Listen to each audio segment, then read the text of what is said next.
Monsieur Kizito Binangi, vous êtes vice-président et président des maires de la société civile coordination urbaine de Beni. Et comment vous analysez la situation sécuritaire actuellement dans la région de Beni? Vraiment, dans la région de Beni, la situation sécuritaire est très précaire. Et aujourd'hui, cette situation sécuritaire vend du mal à pire. Parce que ces derniers temps, la société civile est en train d'enregistrer, de documenter les attaques contre la population, les attaques contre les positions des FARDC, les attaques contre les cachots et les prisons par des groupes armés. D'un côté, ils peuvent être des miliciens, des présumés Maïma, et de l'autre côté, les présumés ZDF qui sont en train d'égorger, de massacrer, de s'enduyer et de piller les biens de la population. Et depuis 2014 jusqu'à aujourd'hui, 2018, vraiment, nous vivons le calvaire.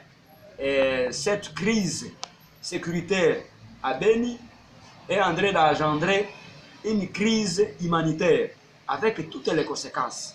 Les gens se déplacent, les enfants deviennent des orphelins, les femmes deviennent des veuves, les hommes deviennent les veufs, certaines écoles fermées et d'autres personnes se déplacent vers les régions sécurisées.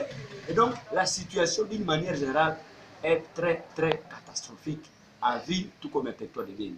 Et la société civile a fait autant de recommandations et au gouvernement central et à la délégation des députés nationaux et au chef d'état-major qui était de passage à Beni et aux délégations de la MONUSCO, de la communauté internationale, mais malgré toutes ces recommandations, la situation ne s'améliore pas. Et donc c'est vraiment une désolation, une inquiétude de la société civile de voir la situation continue à s'empirer dans la partie de Beni. Autant de recommandations sans suite, que compte faire la société civile après ces recommandations? Bon, aujourd'hui maintenant, la société civile est passée à la troisième étape, celle des actions. Nous avons organisé 5 jours de deuil. La fois antérieure, les femmes ont organisé des sit-ins et des marches. Ça n'a pas tenu. Aujourd'hui maintenant, nous sommes en train d'observer les fermetures des activités scolaires, la suspension des activités scolaires par les syndicats. Donc ces syndicats-là sont des composantes de la société civile. Et la société civile est en train d'accompagner ces syndicalistes dans leur action. Et donc nous pensons qu'avec cette action des syndicalistes, nous pensons que le gouvernement va prendre la question de Beni au sérieux. Mais également, nous sommes en train d'appeler toutes les provinces, toutes les villes de la RDC de se solidariser aux amis ou à la population de Beni qui est méritière aujourd'hui. Nous pensons que les amis de Kinshasa, les amis de Lubumbashi, les amis de Katanga doivent nous emboîter les pas, doivent pleurer avec nous, doivent faire des actions avec nous pour que les gouvernements congolais au niveau de Kinshasa puissent se sentir que vraiment ce qui se passe à Beni, c'est sérieux et qu'on doit les prendre au sérieux et également comme priorité dans leur programmation des actions. Oui, Monsieur le Président, pouvons-nous avoir un aperçu sur, à terme des statistiques des victimes de ces massacres? Ça fait maintenant 4 ans. Justement, ça fait maintenant 4 ans dans les territoires de Beni. Aujourd'hui, on identifie au moins 2000 personnes massacrées. Ça comptait les kidnappés, ça comptait les blessés, ça comptait les orphelins. En ville de Beni, aujourd'hui, nous sommes en train de totaliser au moins 500 personnes massacrées.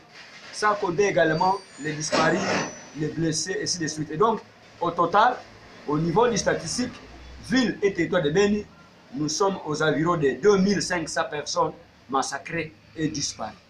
Eh bien, est-ce que les déplacés de guerre, vous avez organisé beaucoup de plaidoyers, vous avez initié des plaidoyers pour l'assistance des déplacés? Est-ce que cette question a déjà trouvé aussi gain de cause? Jusque-là, vraiment cette question reste toujours en souffrance. Malgré notre plaidoyer auprès du gouvernement, le gouvernement n'a pas encore assisté toutes ces victimes-là. Tous ces vulnérables vraiment sont abandonnés à leur triste sort.